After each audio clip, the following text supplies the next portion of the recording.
A lot of parents who are sleep training their children want to know how long they can let them cry. And there's not one answer that's right for everyone. It's going to be different depending on your circumstances and your comfort level with letting your child cry it out. It comes down to the fact that sleep training is about self-soothing. And in other words, you're teaching your baby to go to sleep without help from you, and it will involve some tears as they learn that when they cry, they're not going to get what they want most, which is you.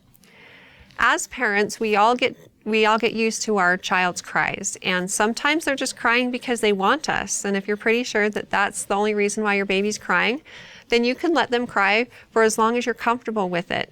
But as you don't respond to them, their cries may become a little more desperate and they'll get upset, and that's okay. But if their cries change and you're worried that they're in pain or they're in danger or they may have an immediate need, then of course go check on them.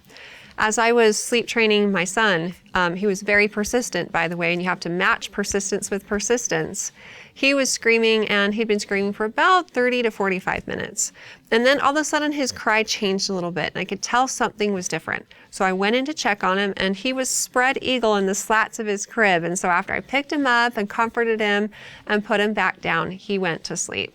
So, listen to the cry too, and if it changes and you feel like you need to check on him, then of course do so.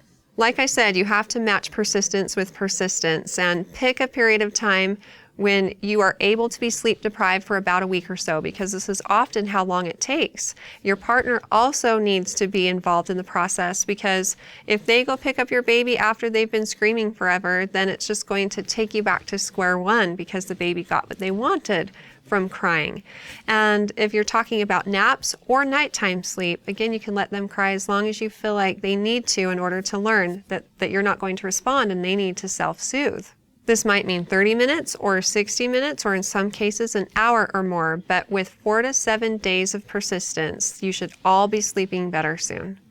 Good luck with it, and if you have more questions in the future for me, feel free to ask them on our Facebook page at facebook.com/Intermountain Moms, and recommend us to your friends and family too.